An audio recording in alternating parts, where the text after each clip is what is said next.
If you've been watching any of our recent videos, you'd know that we pretty much hate our writer Jesse. What an asshat he's been lately, making us talk about the shittiest dogs on God's green earth. Well, I'm here today with some good news. Jesse has found his testicles and brought us something that doesn't seem like it was chosen by a 9-year-old girl. That's pretty good. It is a dog that actually weighs more than 10 pounds and will in all honesty terrify bad guys. So strap, grab yourself a glass of whiskey and hold on to your butts because today we're going over the top 10 facts about the English Mastiff. That's right, the English f***ing Mastiff.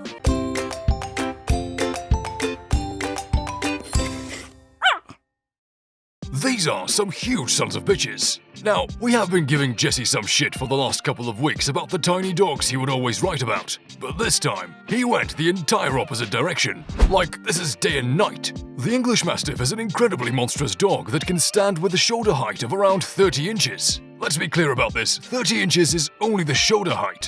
What this means is that if it were to stand on its back legs, it would probably be around 6 feet. Not only tall, they are freaking bulky. The male dogs can weigh anywhere from 160 to 230 pounds. That is about as heavy as one of Dwayne "The Rock" Johnson's legs. So if you're keeping one of these walking drill machines inside, don't expect to have it as a lapdog. If it lays on you, it's guaranteed that you'll absolutely die. Mastiffs actually came from Asia. For everything that Asian countries are known for, they're not usually known for producing anything that would be considered tall or massive. I mean, maybe the Great Wall of China, but that's falling down as we speak, so it isn't massive anymore. But what were we talking about? This has something to do with mastiffs, right? Oh yeah, they came from Asia. Believe it or not, their history can be dated back to around 2500 BC, when they were kept as guard dogs in the mountains of Asia. In Western Asia especially, there are big cats such as tigers and even some lions. History tells us that in ancient times, mastiffs would even fight a lion if it had to. And by history, we mean the internet. You can actually see mastiffs in various pieces of art. So, we aren't trying to be shallow or anything, but when something or someone is considered photogenic or artworthy, aren't they supposed to be attractive? Yes, the English Mastiff is truly a beast mode animal, but have you seen it? It looks like someone took the extra skin off 20 liposuction patients, sewed them all together and threw them onto a skeleton of a horse. Well, I guess our standards of beauty are a little different than what they had back in the old days. Because the Mastiff has been around for hundreds and hundreds of years, and many kingdoms and societies have held them in high regard, they have been portrayed in various pieces of fine art. And we use the word fine very loosely. One such picture, painted by Van Dyck in the mid-1600s, shows a Mastiff and some not-so-excited-looking children. Well, they were actually his kids, so I guess he should have painted them. At least the dog in this picture doesn't have saggy jaws. If you don't train them properly, they will suck really badly. No one buys an English Mastiff unaware that they're getting a dog that's about as big as one of the demon dogs from the first Ghostbuster movie. You saw the movie, right? Classic 80s film? No? Damn you, Jesse. Anyways, because they're growing into such massive beasts, it is incredibly important that the dogs get training and socializing when they're very young. Apparently, they're really smart and want nothing more than to please people. However, they can also be really stubborn. If something scares them, if they get confused, or even if someone says something to them that would hurt their feelings, bitch alert, it will be really hard to get them to do anything. So, train them often when they're young, and you won't have any of these problems. Their puppy phase is stupid long. How long does the puppy phase last in most dogs? Maybe around 2 years? Not with the Mastiffs. It's much longer with them. Although teenage Mastiffs are also large, they don't actually reach their full physical or mental maturity until they are 3 years old. And that's 3 in human years, even though we said teenager in reference to dog years. Whatever. Here's the thing about their puppy stage. They can't act much like puppies. Usually you'll take your little dog out in the backyard and play fetch. Maybe you'll take it on a walk. You can't do either of these with a Mastiff because they're very susceptible to joint injury. They can play naturally, but some of the more strenuous activities should be avoided until they have reached about 2 years old. Otherwise, their hips could become damaged. Mastiffs hold the record for being the largest dog breed in the world. We're going to tell you a story. It's a story about a Mastiff named Zorba. If you've seen this channel before, then you know that we tend to refer to some dogs as little shits or those dumb bastards. In this situation, we'll refrain from doing that and simply refer to this male Mastiff as Your Majesty, Great One, and Damn!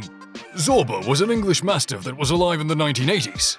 Being a Mastiff, of course, his owners knew he would be a big guy. However, they had no idea how big he would actually get. When he would not stop growing, they grew concerned. They took him to be measured, and they were floored. His Gracious Majesty Zorba stood tall at 37 inches high at the shoulder.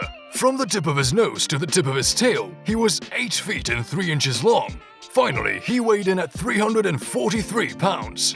It made him the largest dog ever recorded. Fat people would love Mastiffs, and Mastiffs would love fat people. So, before you start lighting up the comment section, we aren't fat-shaming anyone. Calm the hell down. What we're saying is that despite their incredible size, Mastiffs are very comfortable with a sedentary lifestyle. Of course, they like to get out and exercise from time to time, but they can go without it if they need to and be totally content laying around. Like we said, there are some well-suited dogs for those who don't want to keep up with dogs very much. So it seems fitting that if you're sitting around the house eating frozen pizzas and watching repeat episodes of Law & Order all day, then you should probably go ahead and get yourself an English Mastiff. Hey, you doing anything Saturday night? Oh, I'd hurt you. Actually, come to think of it, a few comments in the comment section would help the video out a bit. So, to all you fat sacks of fat out there, feel free to leave us hate in the comments. Modern Mastiffs are bitches compared to their ancestors. This may come as a surprise considering how big these dogs are, but modern Mastiffs are nothing like the dogs from which they were bred. Before the mid-1800s, Mastiffs were all about dogfighting and bull baiting. Before you start getting all pervy and shit, we aren't talking about that kind of baiting. Bull baiting was a sport where dogs would be put into a fight against a bull. A bull. Yes, this was definitely a cruel practice, but as far as a badass trait, you have to admit that it's kinda cool to have a dog that used to kill bulls. It makes sense when you look at the size of these beasts. Luckily, they aren't the vicious killing machines that they once were. They may look big and scary, but they're quite docile now. Mastiffs can only be one of 3 colors. Apparently in the world of dogs, kennel clubs are like the dictators that make the rules about what makes a purebred dog. It can be anything from the shape of their ears to the shape of the tail. Sounds kinda asshole-ish if you ask me. And when it comes to Mastiffs, they have requirements as well. They can only be one of 3 colors in order to be considered a pure breed. Listen to these stupid colors. Fawn, apricot, and brindle. What the f*** are these? These aren't colors at all. The first is an animal, the second is a fruit, and the third is what you call the cramp you get in the muscle between your ballsack and your ass when you try to kegel that last bit of pee out. Oh, that's it. Bathe the Stiffmeister. Mastiffs almost went extinct. Along with their massive size, you have to know that Mastiffs eat a shit ton, so they're expensive to keep as pets. Well, in the early 1900s, World War I was going on and a lot of countries were fighting over some shit. During this time, there was a serious shortage of food that made many of these dogs unaffordable. There was even a point where there was not a single Mastiff registered in America, and only a few in the UK. It took a massive breeding effort where a lot of these perverted breeders would throw some of the remaining Mastiffs into rooms together, play some Barry White music and let them all bang each other. Because of these dog orgies, Mastiffs were saved. Thanks for watching. Don't forget to like and subscribe before you leave. Also, check out some of our previous videos for more great content.